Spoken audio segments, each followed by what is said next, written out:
In Blackwater Correctional Facility, a black inmate, Malik Warren, was about to prove that the walls of his prison could hold bodies, but not the weight of justice.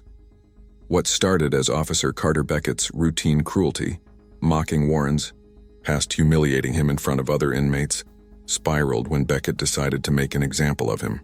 Malik Warren wasn't your typical prisoner awaiting release. For 10 years, he had endured Blackwater's worst: psychological torment, fabricated infractions, and solitary confinement designed to break men.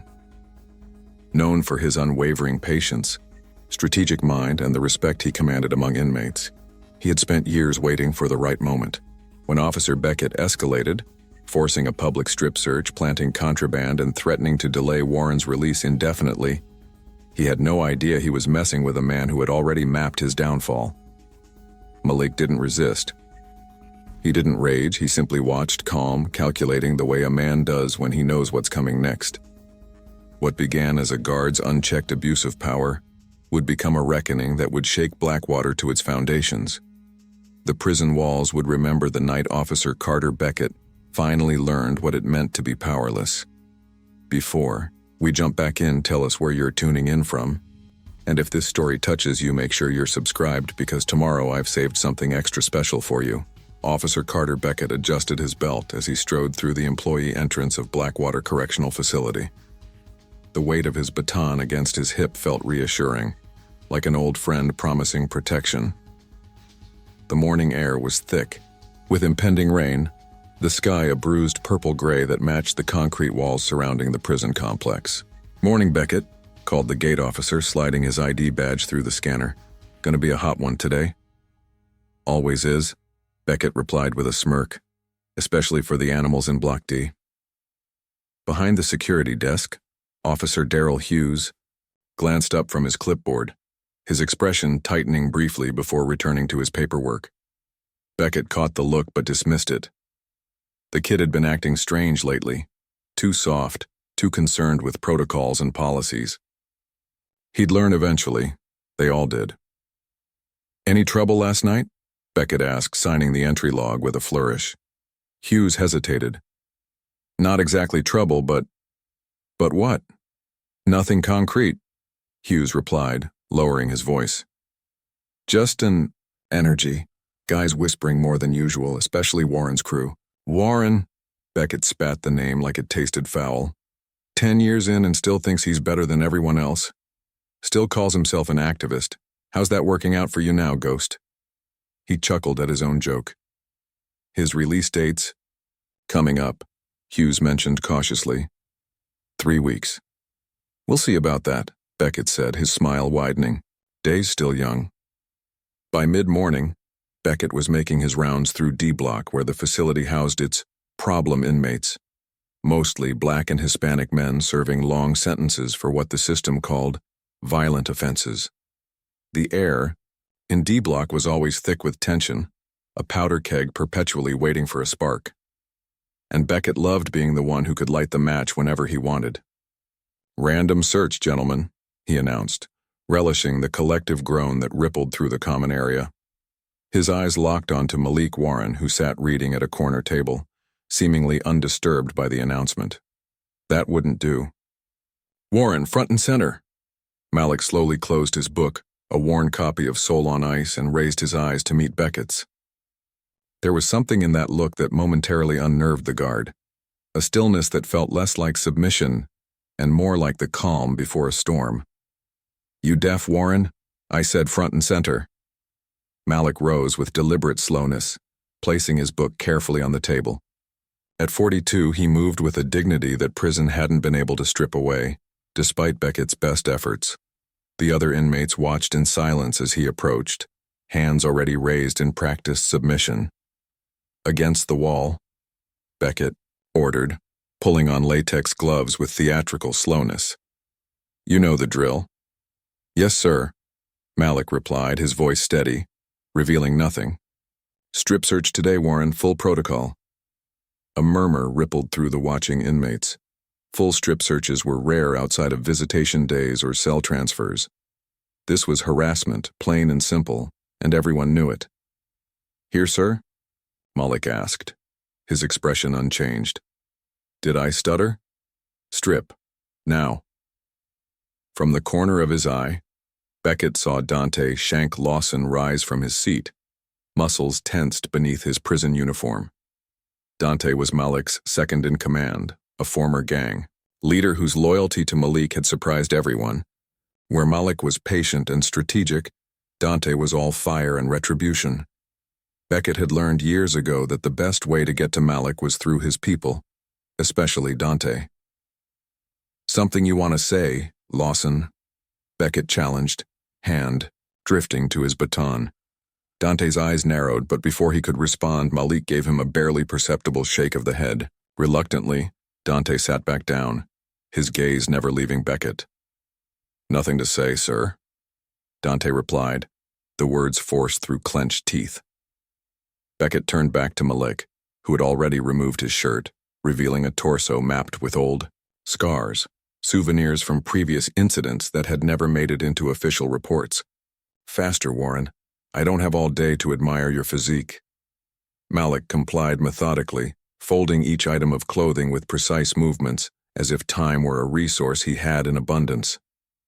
When he stood completely naked, Beckett circled him slowly, making a show of the inspection, lingering longer than necessary, waiting for any sign of humiliation or anger. But something was different today. Malik's eyes remained forward, almost expectant. There was no shame, no rage, no defiance, just that unnerving calm. "Arms up, turn around, bend over, spread 'em." Beckett barked each command, performing the search with deliberate thoroughness. When the degrading routine was finally complete, Beckett stepped back. "Get dressed," he ordered, disappointed at Malik's lack of reaction. "You're hiding something, Warren. I can smell it." "No, sir. Nothing to hide," Malik replied as he dressed, meeting Beckett's eyes directly for the first time. "Not anymore." Something in his tone made Beckett's skin prickle. The day progressed with Beckett finding more targets for his particular brand of correctional supervision. In the cafeteria, he spotted a spilled tray, an accident caused by an elderly inmate with arthritic hands, and zeroed in on Dante Lawson, who happened to be sitting nearby. "Lawson, clean that up." Dante looked up from his meal. "Wasn't me." "Did I ask if it was you?" "Clean it up." Beckett's hand rested on his baton, an implicit threat. Dante's jaw clenched as he glanced at Malik, who sat 3 tables away. Again, that almost imperceptible nod from Malik, and Dante rose to comply. As Dante knelt to clean the mess, Beckett leaned down. "That's right. On your knees, where you belong. Enjoy it while it lasts," Dante whispered, so quietly Beckett almost missed it. "What did you say?" Beckett grabbed Dante's arm. "I said yes, sir," Dante replied, louder this time, his eyes burning with contempt. Beckett could have pushed it, could have dragged Dante to solitary on the spot for insubordination, but something in the air made him hesitate.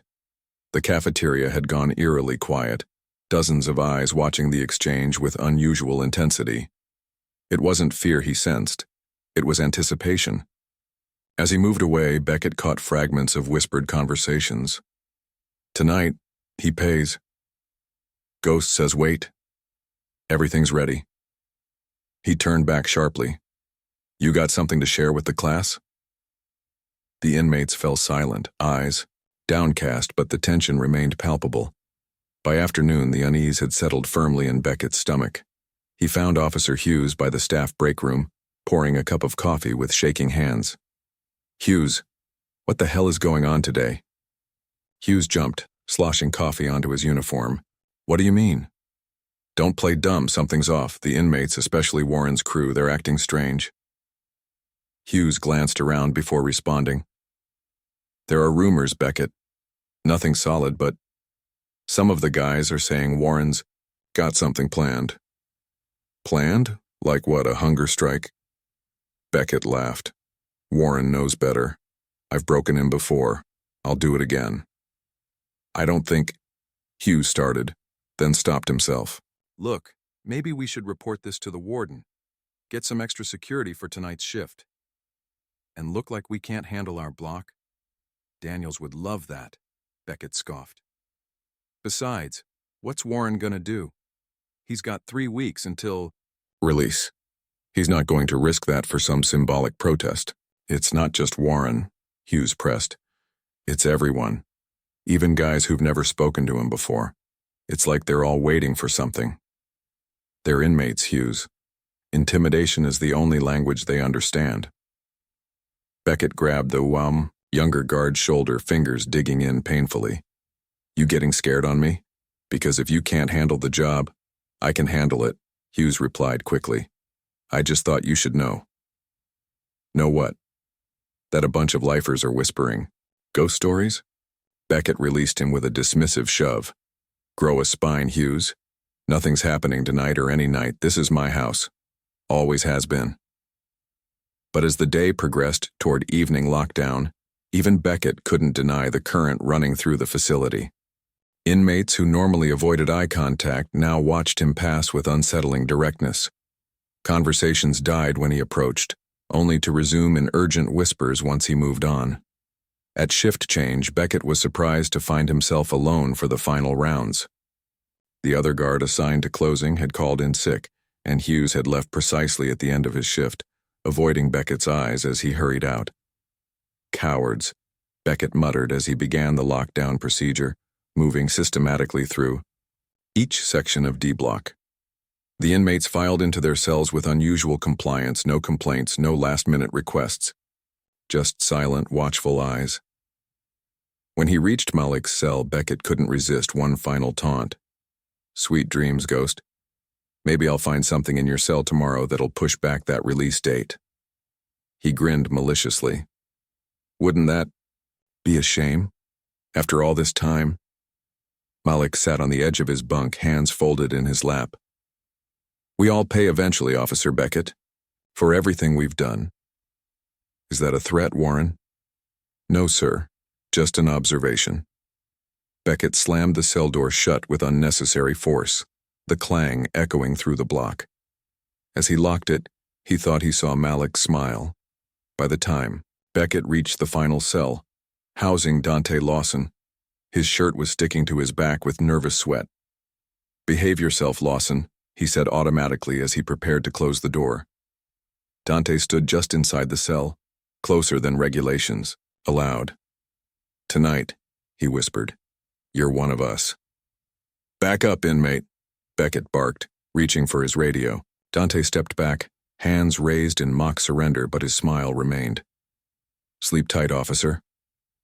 The final door clanged shut, and Beckett locked it with trembling fingers. The block was secure, but for the first time in his career, that fact brought no comfort. As he made his way to the control room to sign out, the first anomaly occurred. The lights in the corridor flickered, once, twice, then stabilized. Beckett paused, looking up at the fluorescent panels. Manny, he called, to the maintenance worker who should have been on duty. We got an electrical issue? No response came. The control room ahead was dark, its lights out when they should have been on. Beckett quickened his pace, radio in hand. Control, this is Beckett. Do you copy? The radio emitted only static, punctuated by what sounded like whispered voices.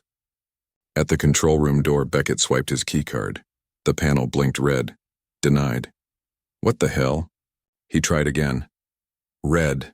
Again. Red. The intercom system crackled to life, emitting the automated message that signaled the final lockdown of the day. All personnel, final security protocol activated, facility sealed until 0600 hours. No, Beckett muttered, swiping his card frantically.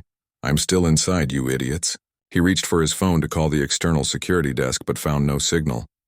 The radio produced nothing but static now, not even the whispers. Behind him, down the long corridor leading back to D block, the lights began to go out one by one, casting the hallway into advancing darkness. And from that darkness came a sound that froze the blood in Beckett's veins, the unmistakable mechanical whir of cell doors unlocking. In that moment, As panic clawed at his throat, Officer Carter Beckett realized a terrible truth. The prison had never been his kingdom. He had never been in control. And now, he was the one locked inside. The darkness advanced toward Beckett as each light panel went dark in succession. His heart hammered against his ribs as the unmistakable sound of cell doors unlocking echoed through the corridor. Not all at once, methodical, deliberate, one after another. "Control room, this is Officer Beckett. Do you copy?" He tried his radio again, hearing only static punctuated by what sounded like whispered laughter. "Anybody, this is an emergency." The darkness was only 15 feet away now. Beckett turned and ran in the opposite direction, his boots pounding against the linoleum floor. He'd worked at Blackwater for 12 years. He knew every corridor, every shortcut. The nearest exit was the staff entrance near the administrative wing, 2 hallways and a security checkpoint away. He reached the first junction and swiped his key card at the door. Red. Denied. He swiped again. Red. "Come on, you piece of shit." He slammed his palm against the metal door. As if in response, a monitor on the wall beside him flickered to life. Static cleared to reveal security footage of D Block. Beckett watched in horror as cell doors opened selectively. Warren's first, then Lawson's, then 5 others. The inmates stepped out cautiously, looking directly at the cameras as if they knew he was watching. Malik turned to face the camera and nodded once.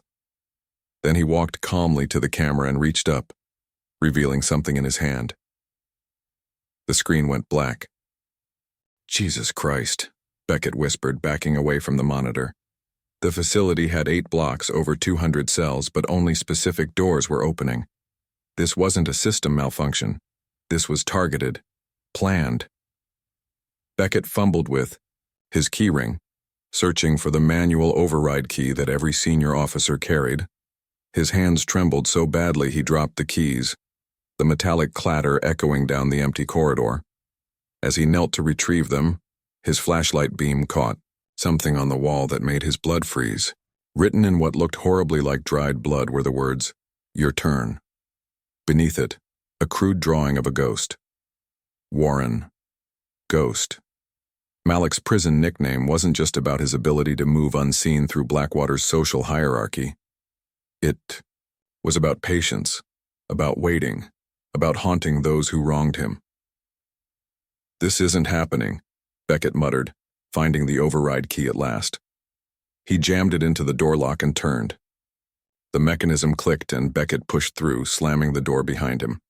He was now in the administrative corridor, where offices for counselors and case managers lined both sides.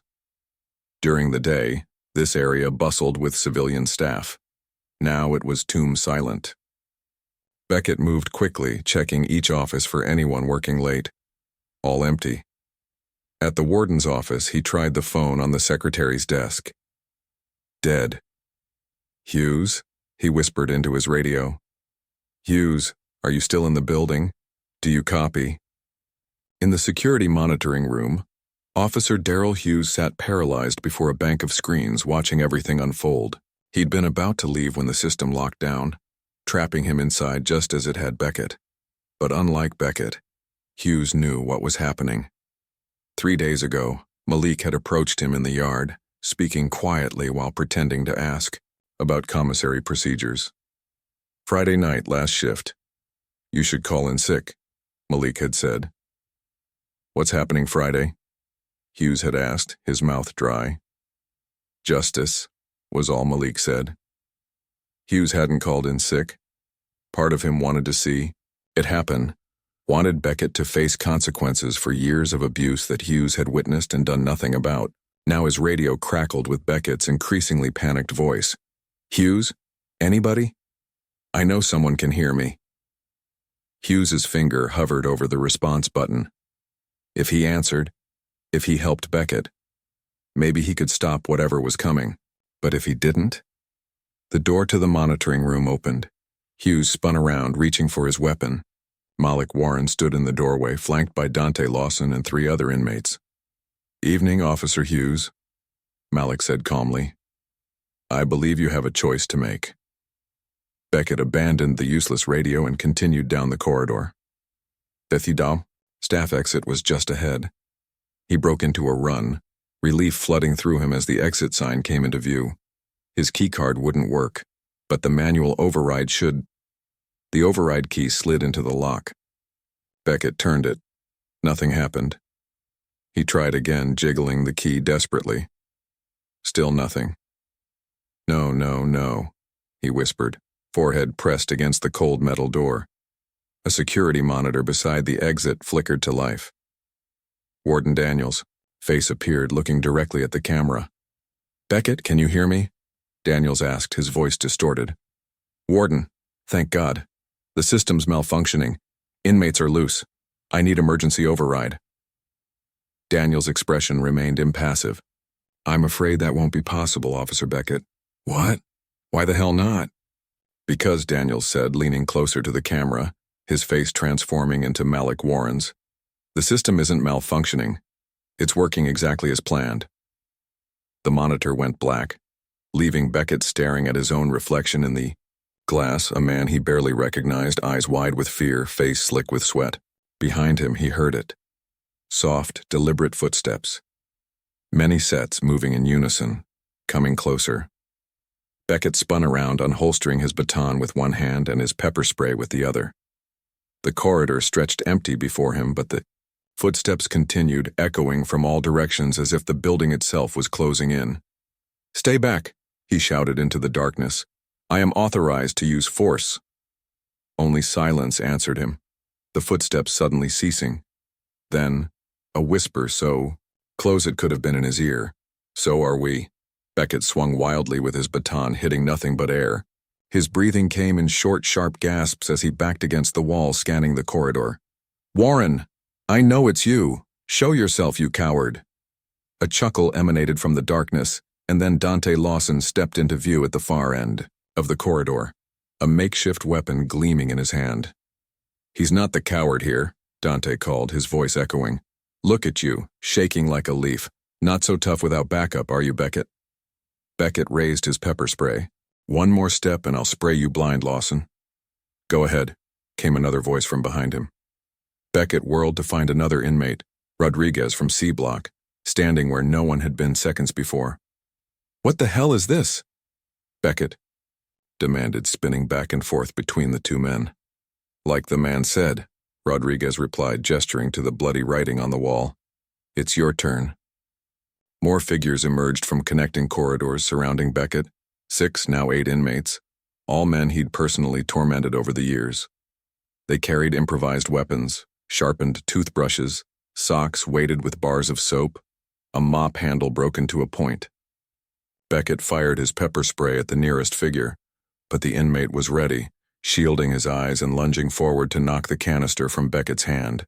It clattered away into the darkness. "You think this changes anything?" Beckett snarled, brandishing his baton.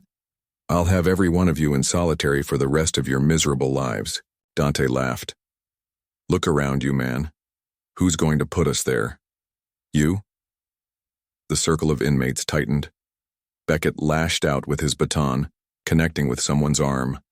A grunt of pain, then a fist crashed into his stomach, doubling him over. The baton was wrenched from his grip. "Enough."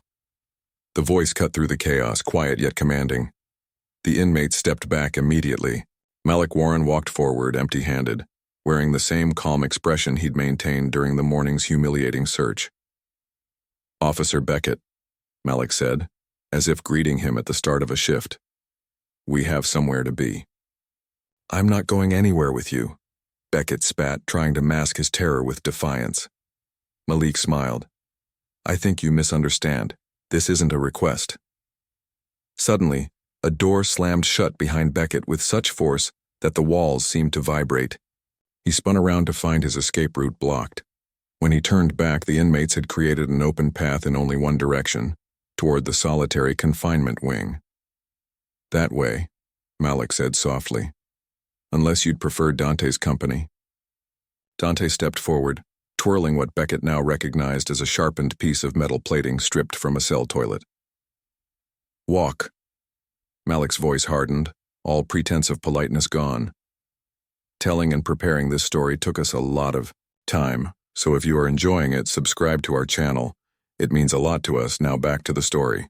Beckett looked from face to face, searching for any sign of hesitation or mercy. He found none.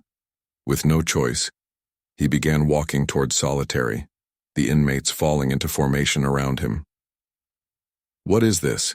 Beckett asked, his voice hoarse. "Some kind of revenge fantasy?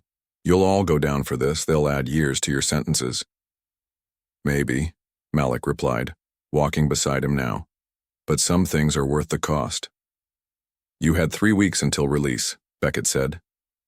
"You're throwing that away, for what?" Malik stopped walking, causing the entire procession to halt. He turned to Beckett, studying him as if seeing him for the first time. "For 10 years, you've had power over every aspect of my existence. When I eat, when I sleep, when I can speak. You've used that power to cause pain because it made you feel like a god." Malik's voice remained steady, but his eyes burned. "Tonight, you learn what it feels like to be powerless." The group resumed walking, guiding Beckett through the maze of corridors that led to Blackwater's most feared section, the solitary wing. With each step, Beckett felt the weight of every act of cruelty he'd ever committed in this building. Every random search targeting black inmates, every meal denied over minor infractions, every call for medical help ignored because he decided the inmate was faking. As they approached the heavy security doors leading to solitary, Beckett made one desperate attempt to appeal to Malik's better nature. "Warren, think about what you're doing. You're better than this. You always said violence wasn't the answer." Malik regarded him with something close to pity. "I'm not going to physically harm you, Officer Beckett. I don't need to." "Then what?" "I'm going to educate you." The doors to solitary swung open automatically, revealing the narrow corridor lined with isolation cells designed to break the human spirit. Beckett had sent countless men here, sometimes for weeks at a time, for offenses as minor as disrespectful tone. Now, he was the one being led inside. At the end of the corridor stood a figure Beckett didn't immediately recognize. As they drew closer, the man turned, and Beckett gasped. Officer Hughes stood waiting, keys in hand, his face a mask of conflicted emotions. "Hughes," Beckett breathed. "Help me." Hughes looked away, unable to meet Beckett's eyes. "I've helped you enough over the years. Helped you hurt people. Stood by while you broke every rule in the book. We're officers," Beckett pleaded. "We stick together." "Not anymore," Hughes replied quietly, unlocking a cell door. "Not after tonight." The cell door swung open, revealing a bare concrete room with nothing but a metal toilet, a thin mattress on a concrete slab, and a single light fixture recessed into the ceiling.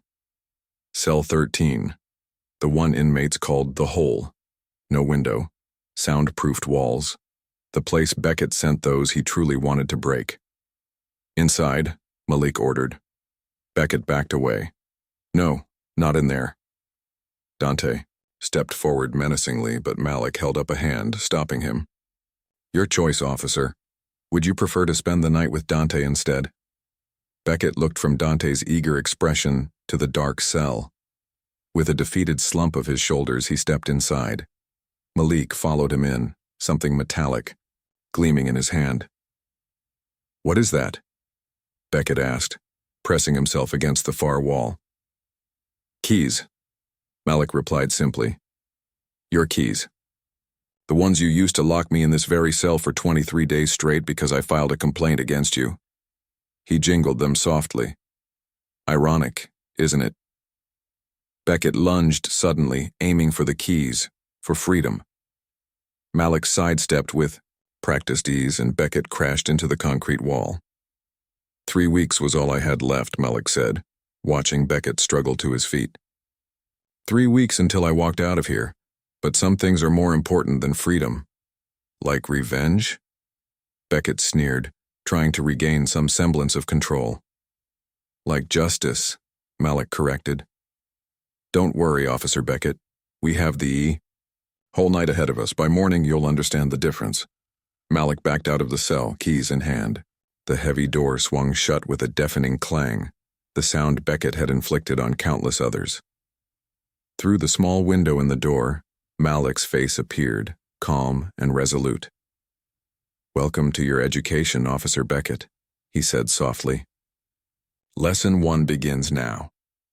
The light in the cell went out, plunging Beckett into complete darkness.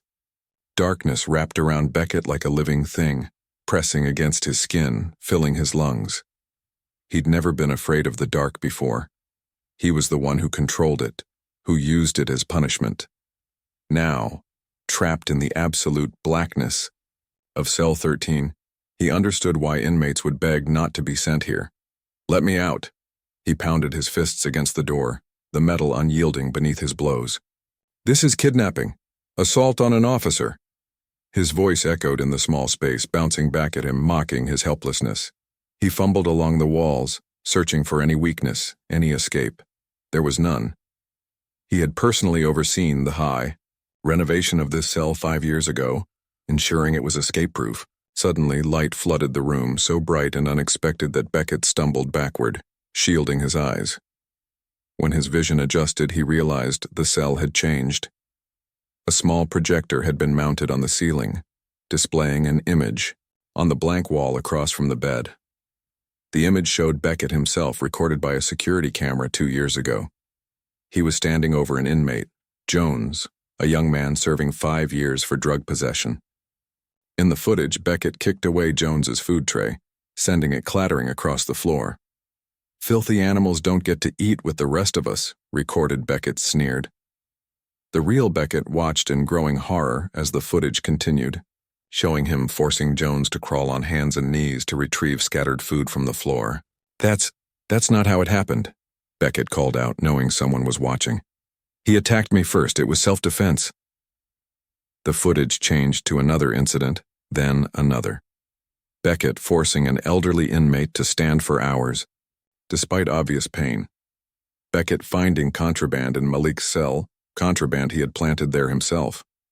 Beckett denying medical attention to a man having an asthma attack, calling him a faker. "Turn it off," Beckett shouted, looking for the source of the projection. "This is doctored footage." The intercom crackled to life. "Is it, Officer Beckett?" Malik's voice was soft, measured. "Because we both know it's not. Warren, let me out of here now, and maybe I can talk to the warden about leniency." A low chuckle came through the speaker. "Leniency. An interesting choice of word. Did you show leniency when you locked me in this very cell for 23 days? When you turned off the water to my toilet for 3 days straight? When you told me my mother had died, just to see my reaction, even though she was very much alive?" The images continued to play on the wall, a chronicle of casual cruelty spanning years. Beckett sank onto the thin mattress, suddenly unable to stand. "What do you want from me?" he asked, voice cracking. "Understanding," Malik replied, simply. "By morning you'll understand exactly what you've done. Every humiliation, every moment of helplessness, every small cruelty that built into something monstrous." The door slot opened and a food tray slid through. Beckett rushed forward, hoping to catch a glimpse of freedom, but the slot closed immediately. He looked down at the tray, moldy bread, a cup of cloudy water, and what appeared to be spoiled meat crawling with insects. "You expect me to eat this?" he demanded. "No," Malik answered. "I expect you to remember serving this exact meal to Martinez last month when he disrespected you. He got dysentery. Medical ignored your orders and treated him anyway." Beckett kicked the tray away, spilling its contents across the floor. "You can't break me, Warren. I'll be out of here by morning, and you'll spend the rest of your miserable life in a supermax facility." "Perhaps," Malik conceded, "but right now in this moment you are experiencing what you forced others to endure. The difference is, they were guilty only of being born the wrong color in the wrong country." "What are you guilty of, Officer Beckett?" Before Beckett could answer, the intercom cut off. The footage on the wall changed again, this time showing Beckett laughing with other officers as they watched an inmate having a panic attack in solitary. Please, the man on screen begged. I can't breathe in here, I need air. Should have thought about that before you got smart with me, recorded Beckett replied, walking away as the man collapsed. The real Beckett turned away from the wall, but there was nowhere to hide from the images, from the sounds of his own voice taunting the desperate and powerless. Outside the cell, Malik stood with Officer Hughes and Dante watching Beckett through a tablet connected to the cell's hidden camera. This is too gentle, Dante insisted, pacing the narrow corridor. After what he did to us, what he did to you, he deserves worse than some videos and bad food. What would you suggest? Malik asked calmly. Beat him like he beat you? Humiliate him physically like he did to us? How would that make us different from him? It would make us even, Dante growled. Hughes shifted uncomfortably. I didn't. Sign up for torture, Warren. Videos are one thing, but if this goes further, it won't, Malik assured him, though his eyes remained fixed on the tablet, watching Beckett's increasing distress with an unsettling intensity. Not physically, at least. Then what's the point, Dante demanded. He needs to feel pain, real pain. He will, Malik promised, the kind that lasts longer than bruises.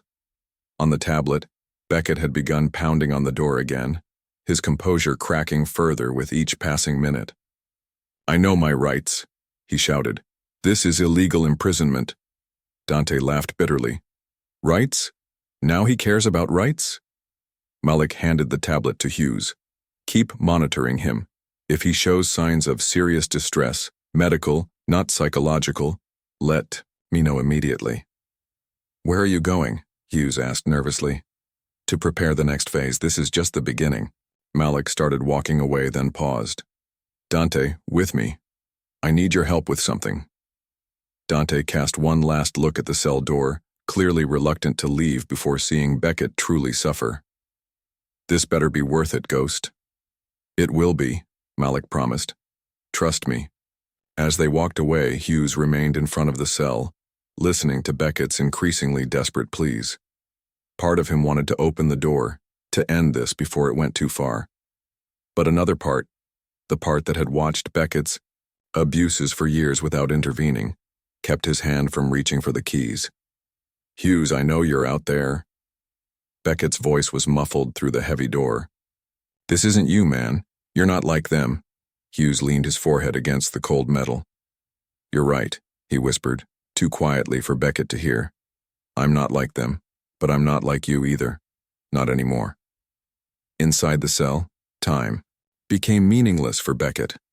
Without windows, without a clock, he couldn't tell if hours or minutes had passed. The projector continued to play an endless stream of his worst moments, forcing him to witness his cruelty from the perspective of his victims. He tried covering his ears, closing his eyes, but the images seemed burned into his retinas. His own voice, had it always sounded so cold, so callous, narrated a history of abuse he could no longer deny. When the footage shifted to Malik, Beckett found himself unable to look away. There was Malik, 6 years younger, being dragged to this very cell after filing a formal complaint about Beckett's discriminatory practices. File all the paperwork you want, activist, recorded Beckett taunted. No one cares about the word of a convicted felon against a decorated officer. The cameras captured what happened next. Beckett removing Malik's mattress as punishment, leaving him to sleep on bare concrete for a week. Beckett forgetting to bring meals, then bringing 2 at once and claiming he'd never missed a feeding. Beckett reading letters from Malik's family aloud to other officers, mocking the concerns of a mother for her son. Small cruelties. Daily. Humiliations. 1,000 paper cuts to the soul. Stop, Beckett whispered, no longer shouting. I get it. I get your point. The intercom crackled again. Do you? Malik asked. Do you really understand what it's like to be treated as less than human? To have your dignity systematically stripped away? To know that no matter how you behave, someone has decided you deserve to suffer? I was doing my job, Beckett insisted, but the words sounded hollow even to his own ears. Your job was to maintain security and safety, Malik corrected. Not to torment men because of the color of their skin, or because they stood up to you. You don't understand what it's like, Beckett said, desperation creeping into his voice. Dealing with criminals day in and day out, you have to maintain control. Control? Malik repeated, the word hanging in the air like smoke. Is that what you call it when you told Jackson his 7-year-old daughter had stopped asking about him because she'd forgotten him? Was that maintaining control? Beckett had no answer. The slot in the door opened again. This time, a small recorder slid through. Pick it up, Malik instructed. Beckett hesitated, then complied, turning the device over in his hands. Press play, Malik said. Beckett did. The recorder emitted the crackle of an old audio file. Then Beckett's voice filled the cell. Inmates aren't people once they cross that threshold. They're animals, and you handle animals one way, with force they understand. Beckett recognized the recording, an orientation session he'd given to new officers 3 years ago. Hughes had been in that group. You told us that on my first day. Hughes's voice came through the intercom, surprising Beckett. I believed you. God help me. I followed your example. Do you know how many men I've hurt because I thought that was the job? Hughes, Beckett pleaded. Don't do this. Don't throw away your career for them. For them? Hughes repeated. This isn't just about them anymore. It's about me, about who I became because of you. The intercom went silent again, leaving Beckett alone with the recorder still playing in his hand, his own voice continuing its casual dehumanization of the men under his care. He hurled the device against the wall, where it shattered, leaving blessed silence. But only for a moment. The projector changed again, now showing Dante Lawson's intake from 3 years ago. Beckett watched himself conducting the processing, making crude comments about Dante's physical appearance, accidentally tightening the handcuffs until they cut into Dante's wrists. It culminated in an altercation where Beckett claimed Dante had attempted to assault him, a lie that had added 2 years to Dante's sentence. He deserved it, Beckett muttered, trying to justify what he was seeing. He was disrespectful. The door slot opened yet again. A hand reached through, Dante's, hand instantly recognizable by the distinctive burn scar across the knuckles. Come closer, Beckett, Dante called through the slot. I got something for you. Get away from me. Beckett pressed himself against the far wall. What's wrong? Dante taunted. You scared of a filthy animal like me? Come on, man. Where's all that big talk now? Malik's voice cut through. Dante. Enough. The hand withdrew reluctantly, the slot closing with a decisive click. He wants to kill me, Beckett said, his voice barely audible. Yes, Malik confirmed through the intercom. He does. Many men in here do. Men whose lives you've made hell for no reason beyond the power trip it gave you. Then why stop him? Beckett asked. If I'm the monster you say I am? Because this isn't about revenge, Malik replied. It's about justice. Killing you would be quick. We need you to live with what you've done. To truly understand it. The projector suddenly shut off, plunging the cell back into total darkness. In the silence that followed, Beckett could hear his own ragged breathing, the pounding of his heart. What happens now? He asked the darkness. Malik's voice came through one last time, so close it seemed to originate from within the cell itself. Now, Officer Beckett, the real nightmare begins. The intercom clicked off with dreadful finality. Beckett was alone in the dark, with nothing but his conscience for company, and for the first time in his life, Carter Beckett began to pray, not for rescue, but for forgiveness. Time dissolved in the darkness. Minutes or hours later, Beckett couldn't tell which, the cell door swung open. The corridor beyond was dimly lit, empty. Hello? Beckett called, his voice hoarse from shouting. Warren? Hughes? No answer came. The open door was either salvation or another trap. After a moment's hesitation, Beckett stepped cautiously into the hallway, expecting hands to grab him, voices to taunt him. But there was only silence. The solitary wing stretched before him, the row of heavy doors all closed except his own. The emergency exit at the end of the corridor glowed with faint red light. Freedom. Beckett began walking, then running toward the exit. His footsteps echoed unnaturally loud against the concrete floor. As he ran, he became aware of whispers, emanating from the cells he passed. Voices too quiet to make out words, but carrying unmistakable tones of accusation and judgment. At the exit door, he grabbed the handle and pulled. It opened easily. Too easily. Beyond the door wasn't the prison yard as it should have been, but another corridor, one Beckett recognized from the administrative wing. He stepped through, confusion overwhelming his relief. "What the hell?" he muttered, turning to look back through the door. Instead of the solitary wing, he saw only a blank wall. The door he'd just walked through had vanished. A chill ran down his spine. This wasn't possible. Was he hallucinating? Had they drugged him somehow? "Officer Beckett." The voice came from behind him. Beckett whirled around to face a man he hadn't seen in over 2 years, Thomas Williams, a former inmate. "Williams?" Beckett whispered. "You can't be here. You're..." "Dead?" Williams finished, his face expressionless. "Yes, I am." Beckett backed away. Williams had died of a heart attack in his cell. Beckett had ignored his calls for help, assuming he was faking. By the time medical arrived, it was too late. "This isn't real," Beckett said firmly. "You're not real." "Does it matter?" Williams asked, stepping closer. "Real or not, you know what you did.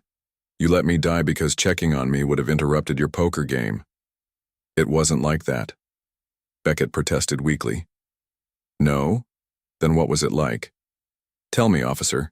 "Beckett, explain to me why my children had to bury their father 6 months before I was due to be released." Beckett turned and ran down the corridor, away from the apparition. The hallway seemed to stretch endlessly before him, doors appearing on either side. Behind each one, he could hear voices, inmates he'd tormented, some still serving time, others released, some dead. He ran until his lungs burned, until sweat soaked through his uniform. Finally, he reached a junction and collapsed against the wall, gasping for breath. "Going somewhere, officer?" Beckett looked up to find Malik standing before him, as real and solid as the floor beneath his feet. "What did you do to me?" Beckett demanded. "What was in that water?" "Nothing," Malik replied calmly. "You're experiencing something called conscience, Officer Beckett.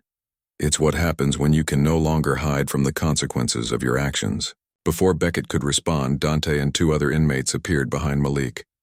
"Time for your random search, officer," Dante announced, a cruel smile playing across his lips. Beckett scrambled to his feet. "Stay away from me." "That's not how this works," Malik said softly. "You don't give the orders anymore. Against the wall. Hands above your head. You know the drill." Surrounded and with nowhere to run, Beckett complied, assuming the position he'd forced countless inmates to take over the years. "Spread your legs wider," Dante commanded, mimicking Beckett's usual tone. "Wider." Beckett did as he was told, forehead pressed against the cold wall. Malik stepped forward, his movements methodical, professional. "I'm going to search you now for your safety and mine." The pat-down was thorough but not deliberately humiliating, unlike the ones Beckett had conducted countless times. Malik wasn't stooping to his level, and somehow that made it worse. "Clear," Malik announced finally, stepping back. Dante snorted. "Too soft, Ghost. That's not how he did it to us." "I'm not him," Malik replied simply. Beckett turned around slowly, his back still against the wall. "What do you want from me? An apology? Fine, I'm sorry." "No, you're not," Malik observed.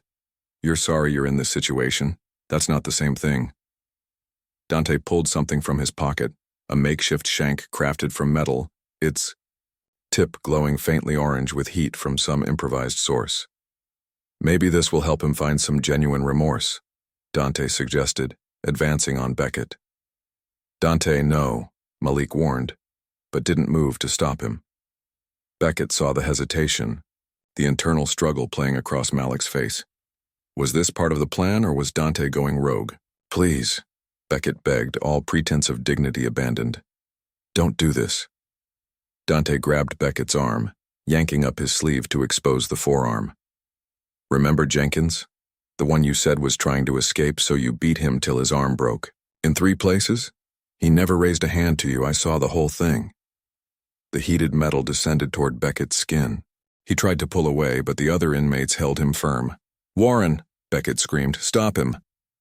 The shank hovered a hair's breadth above Beckett's skin. Dante's eyes burned with hatred, with the accumulated rage of years of abuse. "Give me one reason why I shouldn't mark you like you marked us," Dante hissed. "One reason."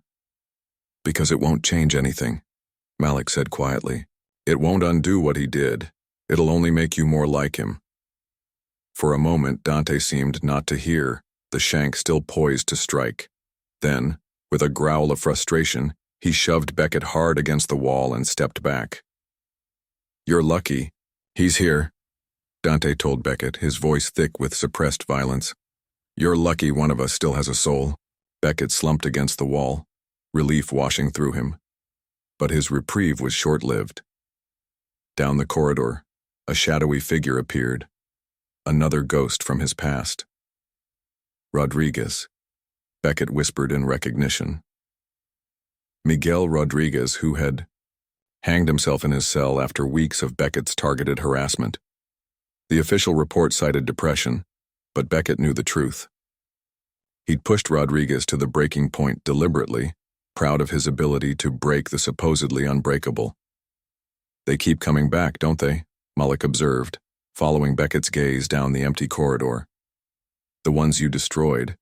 Even if I wasn't here, they'd find you eventually. That's the thing about ghosts, Officer Beckett. They don't need physical bodies to haunt you."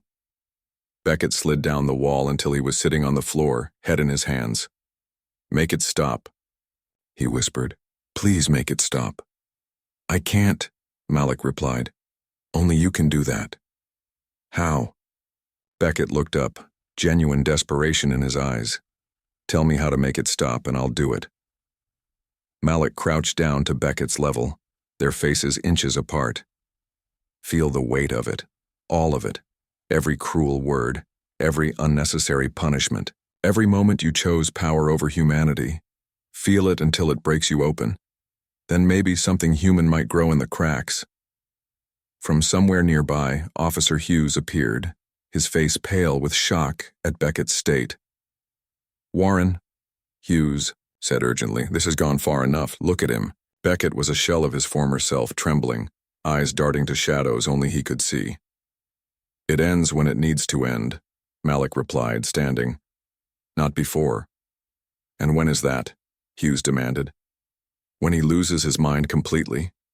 This isn't justice anymore, it's vengeance." Malik's face hardened. "You weren't in that cell for 23 days. You don't get to decide when it's enough." A standoff ensued, the corridor silent except for Beckett's ragged breathing. Finally, Hughes spoke again. "The difference between justice and vengeance is knowing when to stop," he said quietly. "Isn't that what you told me when this started? That you weren't doing this for revenge?" Something in Malik's expression shifted. He looked down at Beckett, seeing not the monster who had tormented him for years, but a broken man cowering on the floor. "Get him up," Malik finally ordered, stepping back. Dante and the others hesitated. "I said get him up," Malik repeated more firmly. They complied, lifting Beckett to his feet. He swayed unsteadily, like a man emerging from a fever dream. "Walk," Malik commanded, gesturing down the corridor. They proceeded in silence, Beckett sandwiched between his captors. The hallway seemed to shift and warp around them, familiar yet distorted, as if the physical structure of Blackwater itself was bending to Malik's will. "Where are you taking me?" Beckett asked, his voice small. "To see the consequences of your actions," Malik replied. "All of them." They turned a corner, and Beckett found himself in the prison's administrative office, the warden's suite. The room was unchanged except for one detail. Malik sat behind the warden's desk, while the real Malik still stood beside Beckett. "What is this?" Beckett whispered. This is what might have been, Malik replied. I was studying criminal justice reform before my wrongful conviction. I could have been on the other side of this system. I could have made a difference. The Malik behind the desk vanished, replaced by the image of a younger Beckett standing over an inmate with his baton raised. And this is what was, Malik continued. The choices you made, the lives you changed. The scenes shifted rapidly. Beckett falsifying reports, Beckett ignoring medical emergencies, Beckett arranging for certain inmates to be placed in cells with known predators. Stop, Beckett pleaded. I understand. I was wrong. I'll change. Empty words, Dante spat. You've had years to change. But now he has something he didn't have before, Malik observed. Fear, the understanding that power can shift, that the powerless don't stay that way forever. The phone on the warden's desk rang suddenly, startling everyone.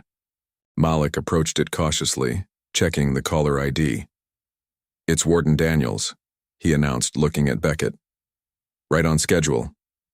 Don't answer it, Hughes advised quickly. If Daniels suspects something's wrong, he'll send in a tactical team. Let him, Dante challenged. We've got leverage. He nodded toward Beckett. Malik stared at the ringing phone, contemplating. Then, with deliberate calm, he picked up the receiver. Warden Daniels, he answered smoothly. I've been expecting your call. Beckett watched in horror as the pretense of control he'd been clinging to shattered completely. The prison he'd considered his kingdom now answered to a new ruler. And that ruler had a score to settle with the outside world too.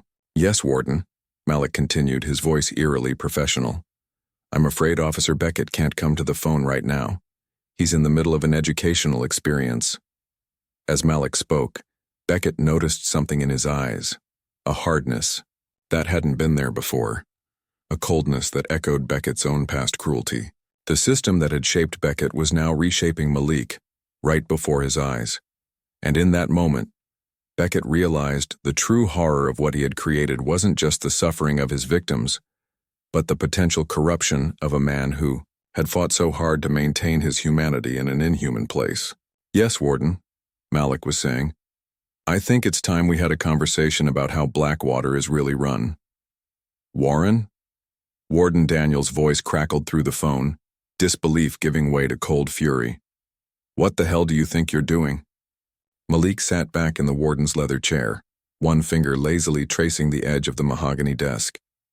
The power dynamic that had defined his existence for a decade had inverted in a single night. Having a long overdue conversation, Warden, Malik replied calmly. About Officer Beckett, about Blackwater, about a system that profits from breaking men instead of rehabilitating them. Where is Beckett? Daniels demanded. Put him on the phone now.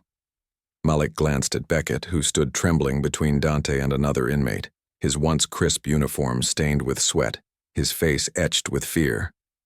He's indisposed at the moment, going through some personal reflection. Listen to me very carefully, Warren, Daniels said, his voice dropping to a threatening whisper. Whatever you think you're accomplishing tonight, it ends now. You had 3 weeks until release. 3 weeks, you're throwing away your freedom for what? Revenge on one guard? This was never about freedom, Malik responded. Some things are more important.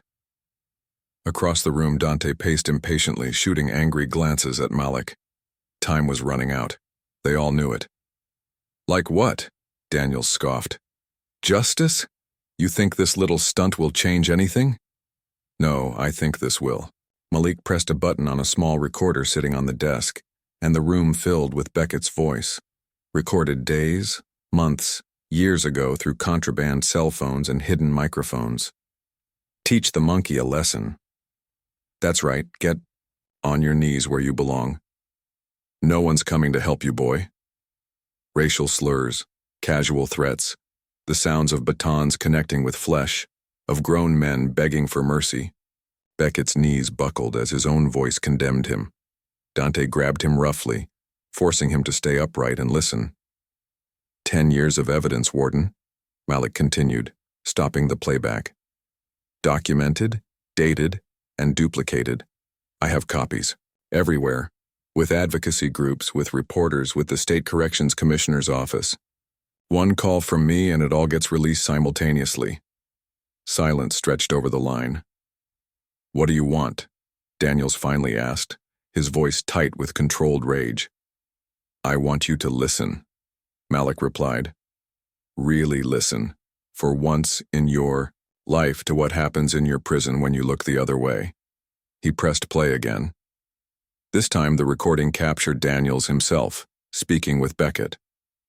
"I don't care how you keep them in line. Just keep the incidents off my reports. The state's watching our numbers, and I'm not losing my performance bonus because these animals can't behave." Officer Hughes, standing near the door, closed his eyes briefly. The warden's complicity wasn't news to anyone who worked at Blackwater, but hearing it so baldly stated made his skin crawl. "That recording is inadmissible," Daniels sputtered. "Illegal surveillance." "We're long past legalities, Warden," Malik cut him off. "This isn't a trial. This is reckoning."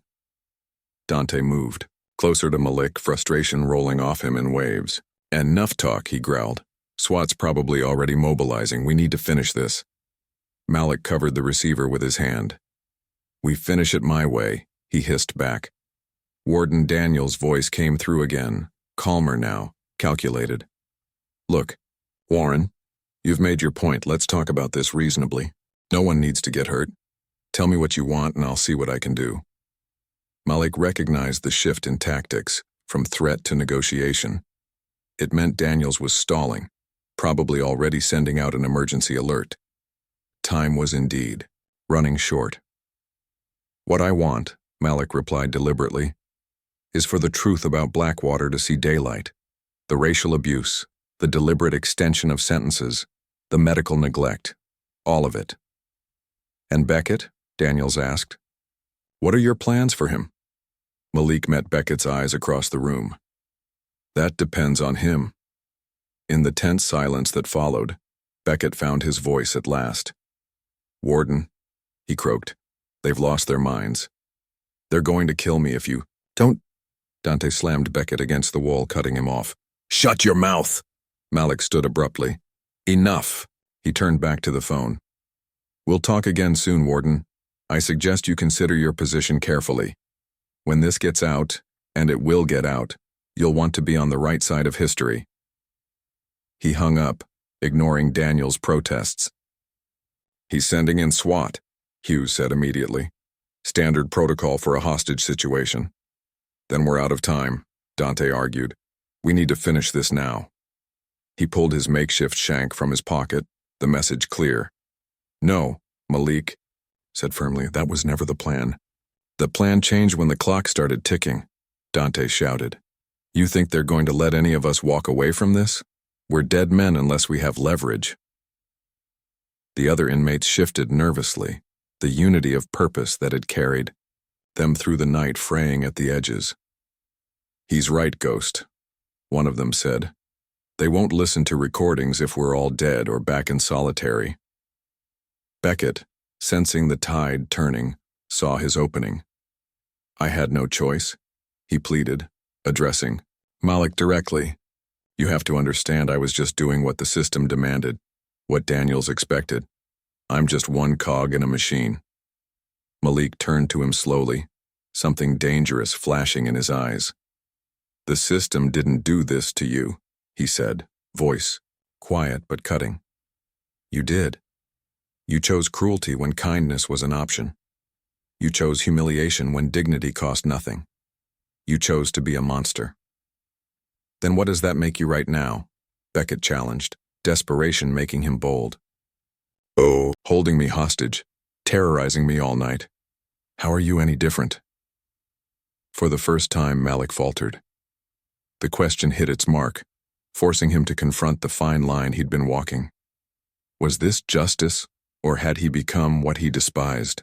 Hughes, watching Malik's internal struggle, made a decision. He pulled out his radio, which had been crackling with updates about the incoming tactical team, and switched it off. "I can't be part of this anymore," he announced. "Either way it ends." "You turning on us now?" Dante demanded, advancing on Hughes. No, Hughes replied, standing his ground. I'm just refusing to be part of the system anymore. I won't warn them about you, but I won't help you kill him either. No one is killing anyone, Malik stated with renewed conviction. That's not who we are. Speak for yourself, Dante muttered. Outside in the distance they heard it, the faint wail of sirens. SWAT was coming. Beckett's laugh was hollow, tinged with hysteria.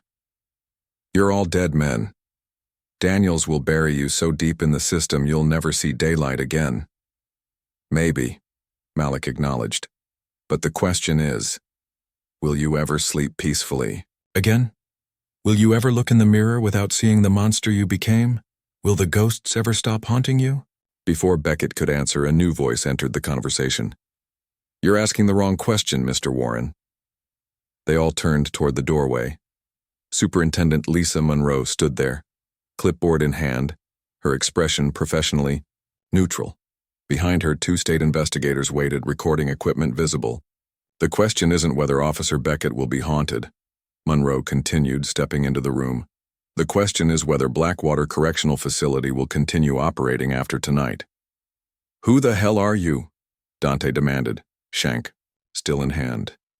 Superintendent Monroe, State Department of Corrections, she replied calmly, seemingly unperturbed by the weapon. I've been investigating reports of systematic abuse at Blackwater for 3 months. She turned to Malik. Though I have to say, Mr. Warren, your evidence is more compelling than anything my team has gathered. Malik studied her, suspicious. You're not with the tactical team? No, Monroe confirmed. Though they are 8 minutes out. I was already en route for a surprise inspection when Warden Daniels called in the emergency. Fortunate timing. Hughes stepped forward. She's been interviewing staff quietly for weeks. She's legitimate.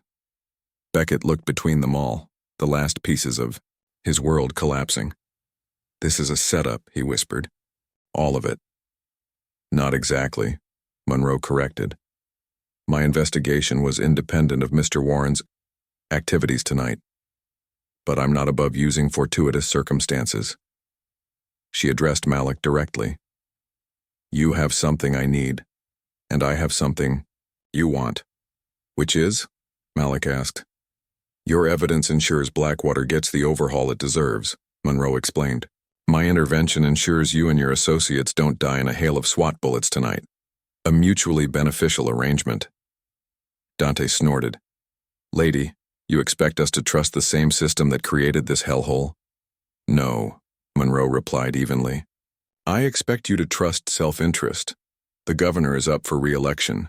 Prison reform is his platform. A high-profile case of systematic racial abuse exposed and addressed makes him look good.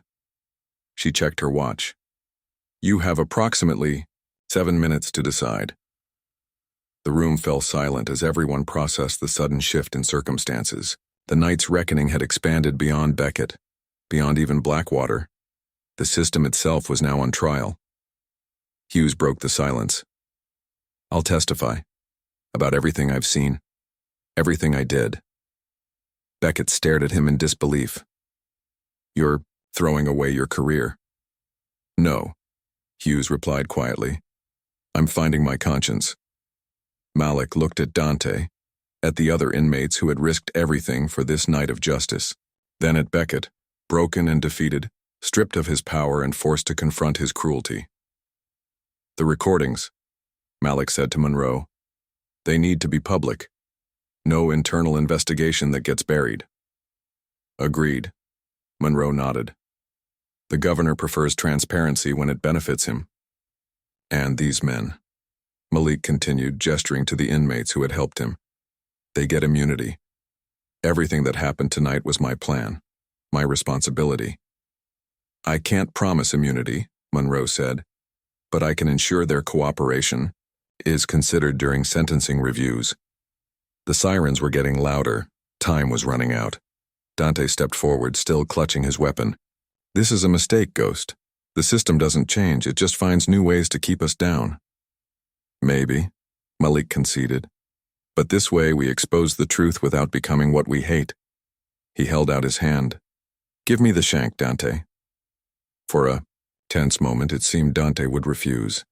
Then, with a curse, he slapped the makeshift weapon into Malik's palm. Your call, Ghost, but when they bury us deeper for this, remember I told you so. Monroe checked her watch again. 5 minutes. I need your evidence, and I need everyone in a non-threatening position when tactical arrives. And Beckett? Malik asked. What happens to him? He'll be suspended pending investigation, Monroe replied. Beyond that depends on the evidence. Beckett, who had been silent, suddenly lunged forward. You can't believe anything they say. They tortured me. They held me hostage. And you systematically abused inmates under your care for years, Monroe countered coldly. One night of fear doesn't balance that scale, Officer Beckett.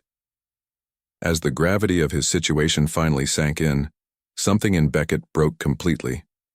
He slumped to the floor, all pretense of dignity abandoned. The system made me this way, he sobbed. I was just doing my job. Malik crouched beside him, voice low and intense. No, you had choices. Every day, every moment you chose cruelty. That's on you, not the system. You. Beckett looked up, tears streaming down his face, and for the first time, Malik saw something genuine there. Not fear, but shame. I'm sorry, Beckett whispered, the words barely audible. God help me, I'm sorry.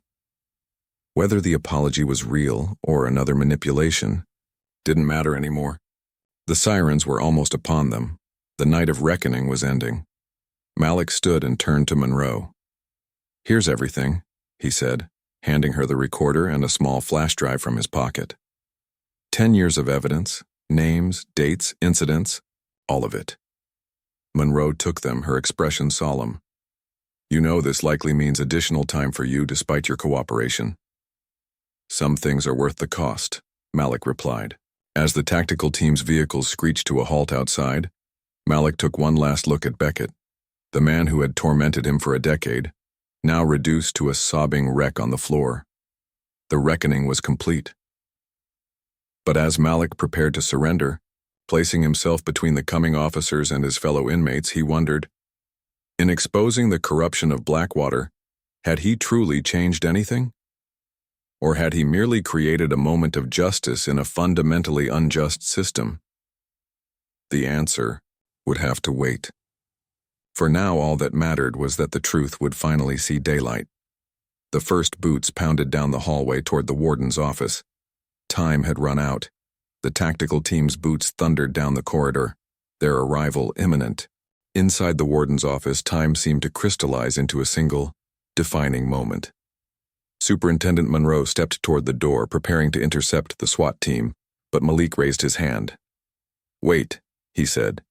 There's one more thing. All eyes turned to him.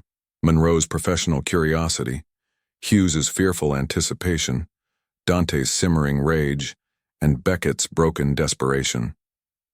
The evidence I gave you, Malik told Monroe. It's not everything. Dante's head snapped up. What are you talking about, Ghost? Malik pulled a small burner phone from his pocket. This was never just about tonight, never just about Beckett. What did you do? Hughes asked, a new wariness in his voice. Malik activated the phone, showing a video already playing on a live stream. The video showed Beckett himself from earlier that night, cowering in the solitary cell, confessing his crimes in detail, names, dates, incidents. His breakdown had been captured and broadcast to the world. It started uploading an hour ago, Malik explained. To every major news outlet, social justice organization, and government watchdog in the state. By morning, 1 million people will have seen it. Beckett stared at the phone in horror. You can't. They'll never believe. They'll believe their own eyes and ears, Malik countered.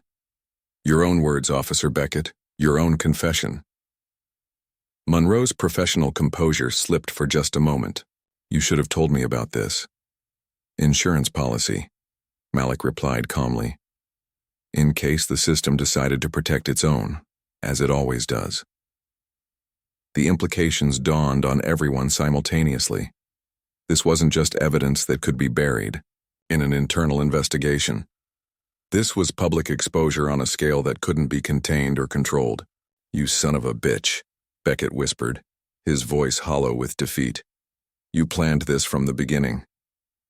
10 years gives a man time to think, Malik answered simply.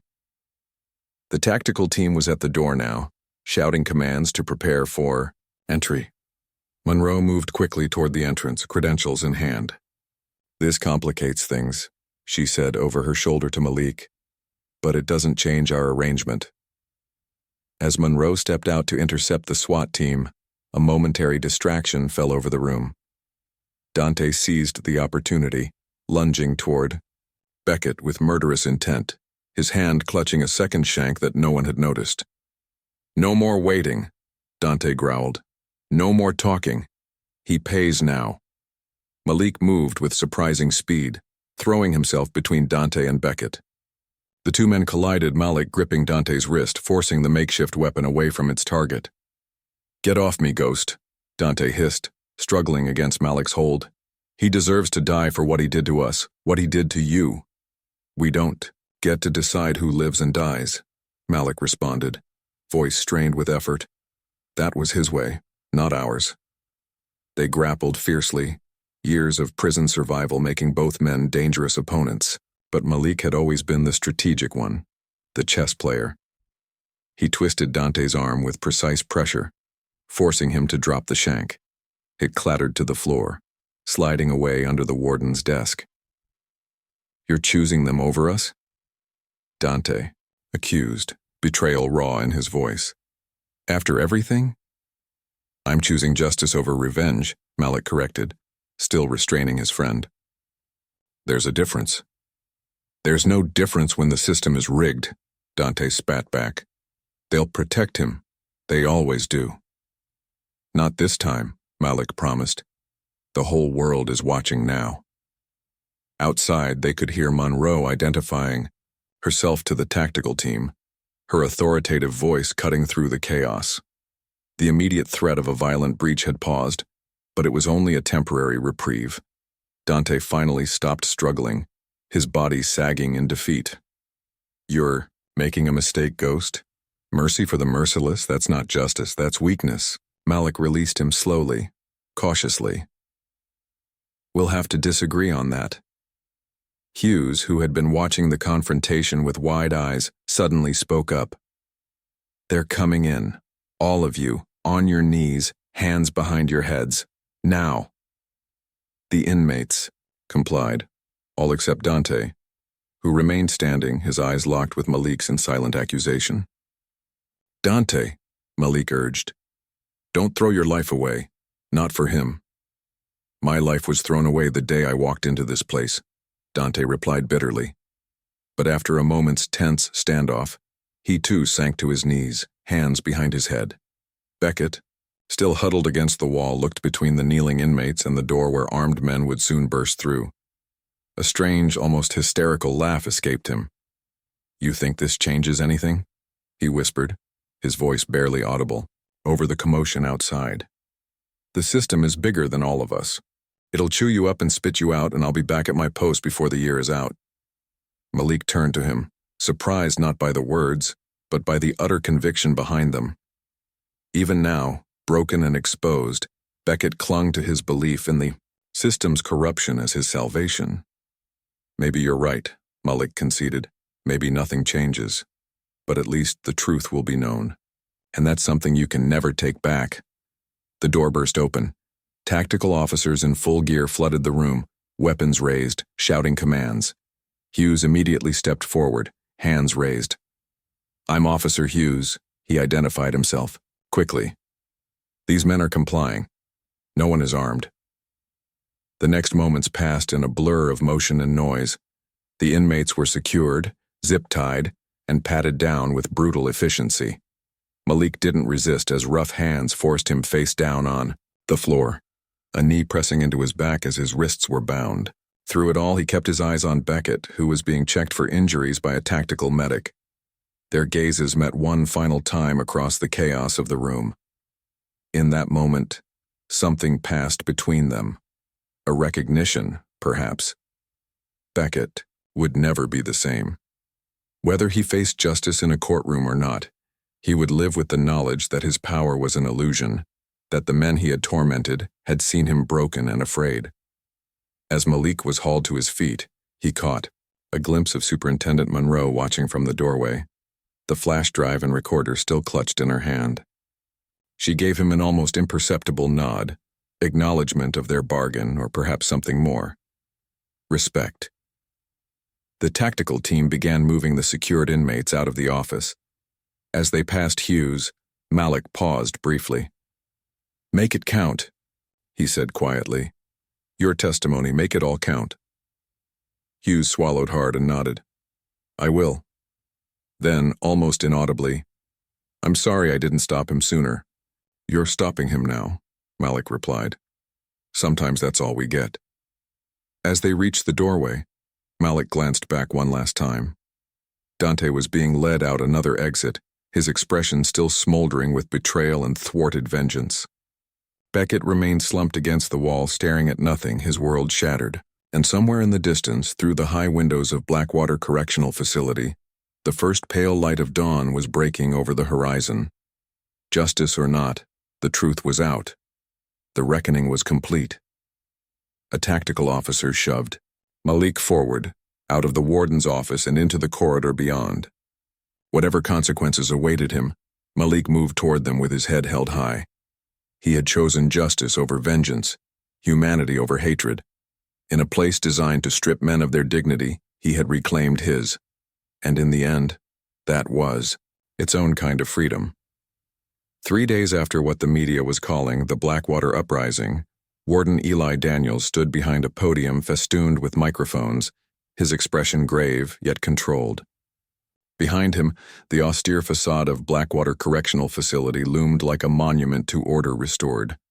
Beyond the hastily erected security barriers, protesters waved signs and chanted, their voices a distant roar.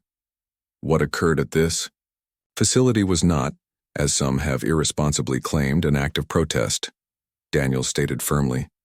It was a coordinated, violent insurrection led by inmate Malik Warren, a man with a history of manipulating the system for his own agenda. Cameras flashed. Reporters shouted questions. Daniels raised a hand for silence. Officer Carter Beckett, a dedicated public servant with 12 years of exemplary service, was taken hostage, subjected to psychological torture, and threatened with death. He showed remarkable courage throughout this ordeal. In a motel room, 30 miles away, Beckett watched the press conference on a small television, a half-empty bottle of whiskey on the bedside table. His face was gaunt, eyes haunted. He flinched at Daniels' description of him as courageous. Nothing about that night had been exemplary or courageous. He had broken completely and utterly, revealing a coward beneath the uniform. But most disturbing of all was the knowledge that somewhere out there, thousands, perhaps millions, had witnessed his breakdown. The confession video had gone viral, despite frantic attempts to scrub it from the internet. His name was trending on social media. His face was on every news channel. His phone rang, the burner phone Daniels had given him, not his personal device, which had been flooded with death threats and media inquiries. "Beckett," he answered hoarsely. "It's under control," Daniels said without preamble. "The transfer. Papers are ready. Arizona State Corrections. New identity, new start. Administrative position, no inmate contact. When? Tomorrow, 0600. A car will pick you up." Beckett nodded numbly, though Daniels couldn't see him. "And Warren?" A pause. "Don't concern yourself with Warren. He's being dealt with." The call ended. Beckett took another swallow of whiskey, but it did nothing to quiet the voices in his head, the accusations, the confessions, his own pleas for mercy. Nor did it dispel the shadows that seemed to lurk in every corner of the room, watching him, waiting. He was alive, but the man he had been was dead, and somehow, he knew Warren had planned it exactly this way. Deep in Blackwater's maximum security wing, Malik sat alone in a cell barely large enough to contain his frame. His few possessions had been confiscated, his prison uniform exchanged for a bright orange jumpsuit reserved for high-risk inmates. Heavy shackles bound his wrists and ankles even inside the locked cell. An unnecessary precaution meant as further punishment. The door opened. Superintendent Lisa Monroe entered, accompanied by 2 guards who positioned themselves on either side of the door, hands on their weapons. "Mr. Warren," Monroe greeted him, her tone professionally neutral. "I thought you should know the outcomes of your activities." Malik said nothing, his expression impassive. "Officer Beckett has been placed on administrative leave pending investigation," she continued. "However, due to safety concerns, he's being relocated to another facility in another state." Translated, "No real consequences," Malik observed, his voice rough from disuse. "The investigation is ongoing," Monroe countered, though her tone lacked conviction. "Warden Daniels is also under review, though he remains in his position for now." "And me?" Monroe consulted a file she carried. "Multiple new charges: assault on a correctional officer, inciting a riot, unlawful imprisonment, terrorism." "Terrorism," Malik repeated, a bitter smile touching his lips. "That's creative." "It ensures you'll never see freedom," Monroe said bluntly. "Your scheduled release is canceled. You're being transferred to Lakeside Supermax pending trial." Malik absorbed this without visible reaction. He had known the price when he set his plan in motion. "And the evidence?" he asked. "My recordings?" Something shifted in Monroe's professional demeanor, the slightest softening around her eyes. "Being reviewed by my office and others." "Others?" "The governor's task force on prison reform," she elaborated carefully. "The FBI Civil Rights Division, several advocacy groups who received copies." Malik nodded slightly. "The seeds were planted." "Your cellmate, Dante Lawson, and the others involved," Monroe continued, "have been placed in segregation. They've lost all privileges and face similar charges, though less severe than yours."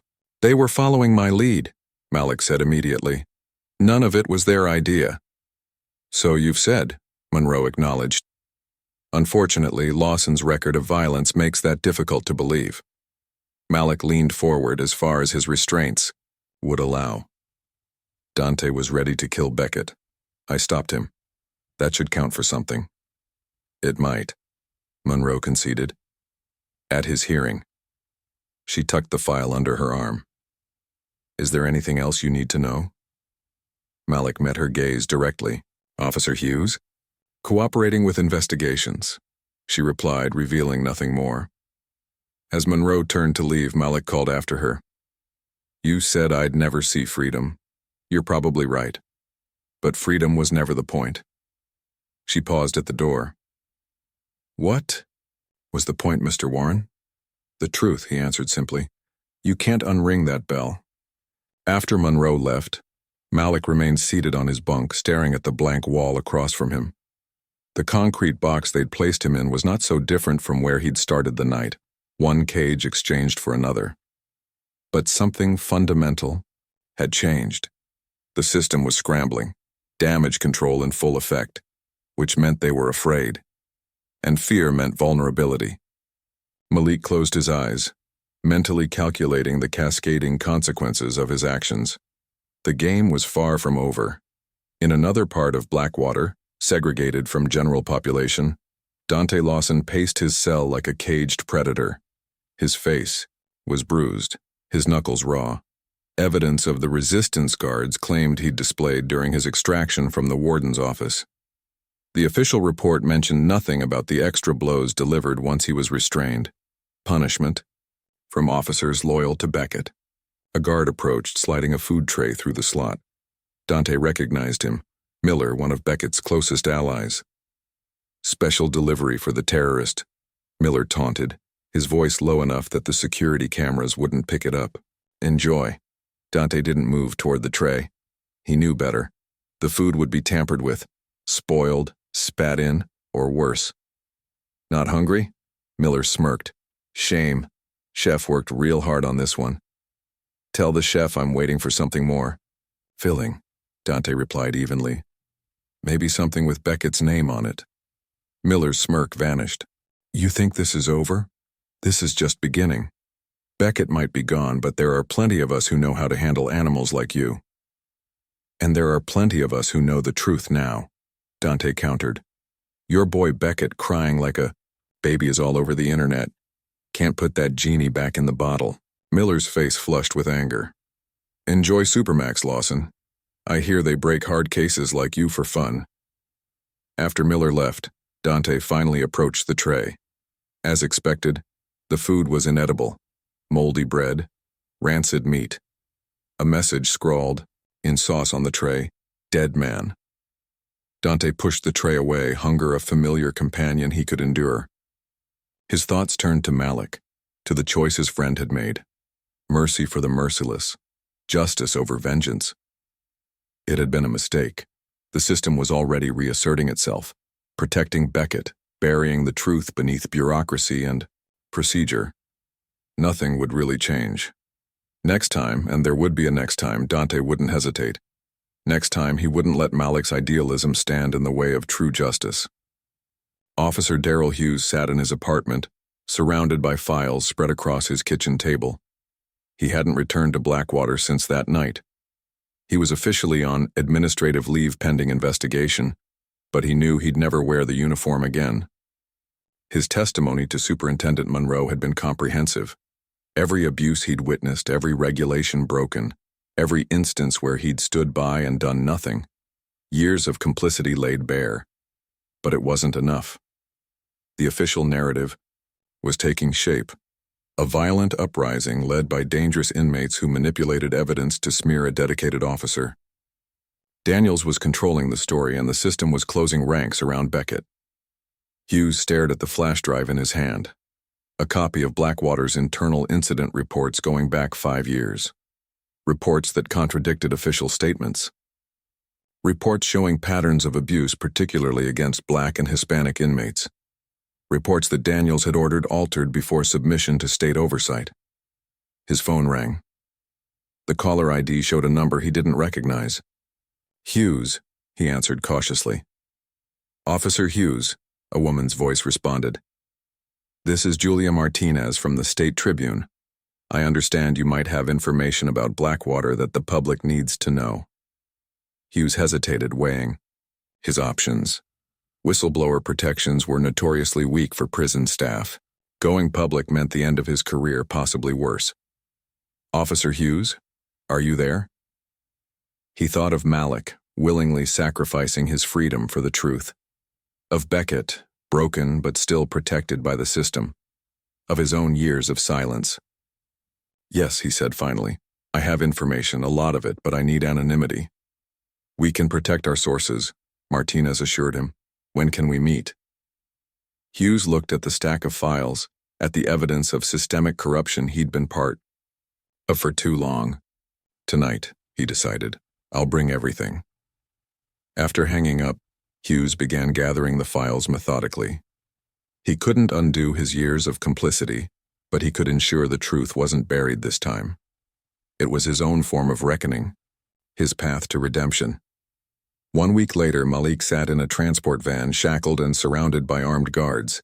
The journey to Lakeside Supermax would take 6 hours. 6 hours of uncomfortable silence, hostile glares, and the knowledge that his life was about to become significantly worse. The guard beside him tossed a newspaper into his lap. Thought, you might want to see this, Warren.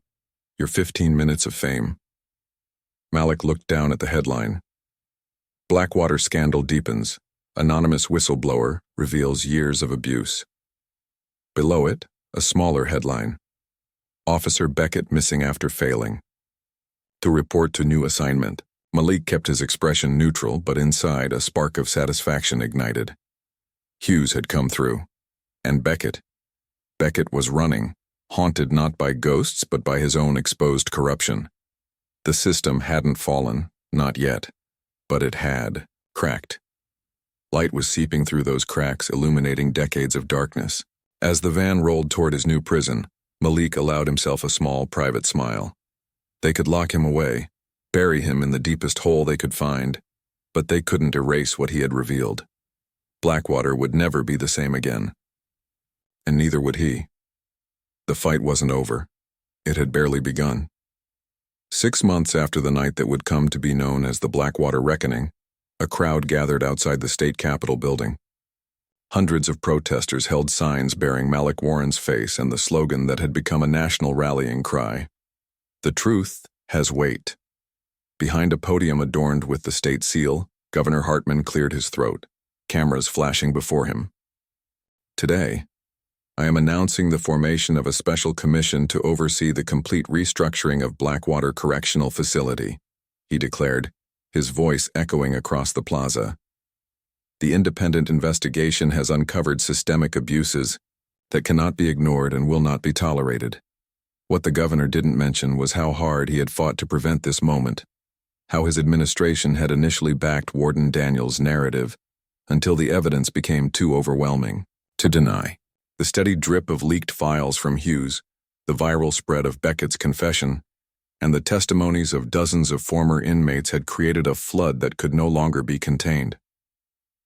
Furthermore, Hartman continued, I have accepted the resignation of Warden Eli Daniels, effective immediately. The crowd erupted in cheers. 6 months of persistent pressure had finally cracked the foundation of Blackwater's corrupt leadership. Among the protesters, a woman watched with tears, streaming down her face, Malik's mother, Elaine Warren. For 10 years, she had fought for her son's release, insisted on his innocence, and been dismissed as a nuisance by a system designed to silence voices like hers. Now that same system was forced to listen. In a small apartment on the outskirts of Phoenix, Carter Beckett stared at the television, watching the governor's announcement with haunted eyes. He barely resembled the imposing officer who had once strutted through Blackwater's corridors. His hair had grown long and unkempt, his once fit physique softened by months of hiding and drinking. The protective reassignment Daniels had arranged had never materialized. Beckett had arrived at the Arizona facility to find that no one was expecting him. The promised administrative position didn't exist. When he'd called Daniels, the warden had claimed a clerical error, promised to fix it, and then stopped taking his calls. Left adrift, Beckett had disappeared. His savings wouldn't last forever, but he couldn't risk using his real identity. Not when his face was still recognized. Not when social media still circulated videos of his breakdown. Not when former inmates might be anywhere, waiting. He flinched at a knock on his door. Probably just the landlord. But his heart raced all the same. Every unexpected sound sent him spiraling into panic. Every shadow contained potential vengeance. Mr. Smith? Rent's due tomorrow, called a voice through the door. It'll be there, Beckett responded, not moving from his chair. As the footsteps receded, he turned back to the television. The camera had panned to the crowd, focusing briefly on Elaine Warren's tear-streaked face. Your son ruined me, Beckett whispered to the image. Was it worth it? Was your revenge worth it? But even as he said the words, he knew it hadn't been revenge. Revenge would have been simpler, quicker. Malik could have let Dante kill him that night. Instead, he had chosen a punishment far more enduring, forcing Beckett to live with the weight of his own actions, stripped of power, consumed by fear. No prison cell could be worse than the one Beckett now inhabited, the prison of his own making. Deep within Lakeside Supermax, Malik Warren sat alone in his cell, reading a letter from his mother. The paper was worn from multiple readings. The words a lifeline to the world beyond concrete and steel. The commission is reviewing all cases of inmates who filed complaints against Blackwater staff, especially those under Beckett's supervision. Your lawyer says this could mean a new hearing for you. Don't give up hope, my son. The truth has weight, and it's finally being felt. Malik carefully folded the letter and tucked it beneath his thin mattress. 6 months in Supermax had taken its toll: limited human contact, constant surveillance, the grinding monotony designed to break the spirit. But they hadn't broken him. They never would. The cell door slid open. A guard appeared, face impassive. Warren, visitor. Malik was escorted to the visitation area, hands and feet shackled according to protocol.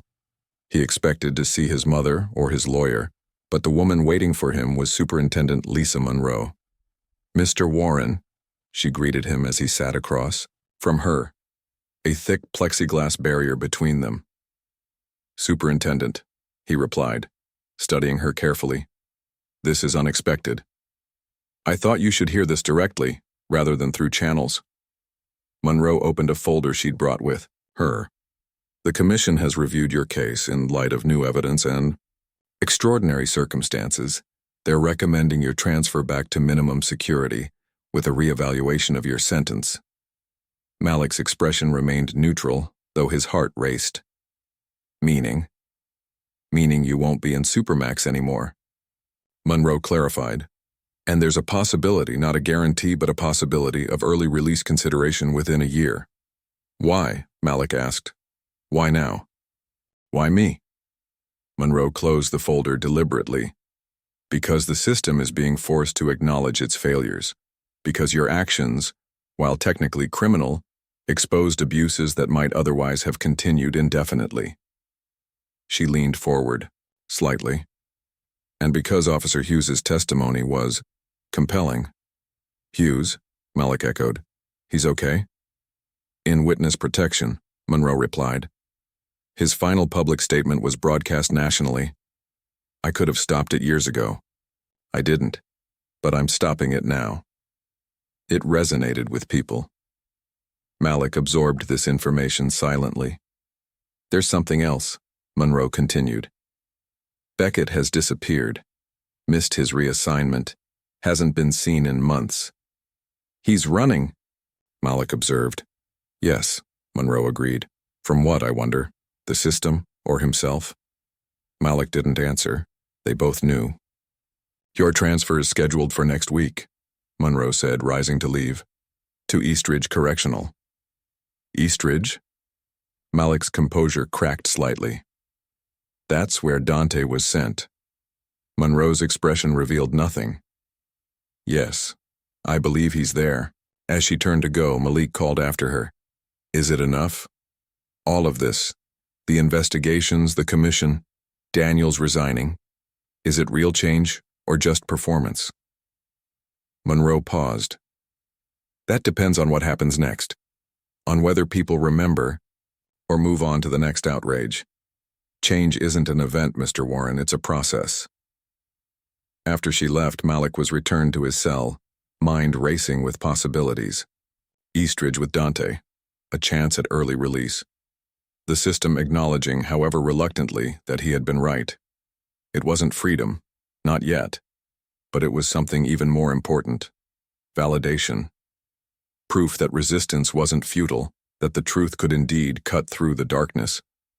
1 week later, Malik stood outside Lakeside Supermax, waiting to board the transport van that would take him to Eastridge. The morning air felt different somehow, fresher, full of possibility. "Let's go, Warren," the transport officer said, gesturing to the van. As Malik stepped toward the vehicle, he noticed a television playing in the guard's booth near the gate. The camera was focused on Blackwater Correctional Facility, where dozens of protesters had gathered despite the early hour. The banner across the bottom of the screen read, "Day 180 of protests. Activists demand accountability." Malik allowed himself a small smile as he climbed into the van. 6 months of sustained pressure. 6 months of refusing to let the story die. 6 months of forcing a resistant system to face its failures. Inside the van, 2 other prisoners were already seated, both headed to Eastridge. Malik nodded to them as he took his place, shackles clanking with the movement. The engine started, and the vehicle pulled away from Lakeside, carrying Malik toward an uncertain future. Through the small window, he watched the prison recede into the distance, finally disappearing around a bend in the road. Ahead lay Eastridge, Dante. New possibilities, new challenges. The fight was far from over. Systemic. Change would require more than 1 night of reckoning, more than 6 months of protest. It would demand years of sustained pressure, of refusing to accept half measures or empty promises. But something had shifted. A door had been opened that couldn't be easily closed again. As the transport van crested a hill, the morning sun broke over the horizon, flooding the landscape with golden light. Malik closed his eyes, feeling the warmth on his face through the window. He thought of Beckett, hiding in some distant city, haunted by ghosts of his own making. He thought of Hughes, who had finally found the courage to stand for what was right, even at great personal cost. He thought of Dante, waiting at Eastridge, perhaps still believing that only violence could answer violence. And he thought of his mother, standing outside the Capitol, bearing witness, refusing to be silent.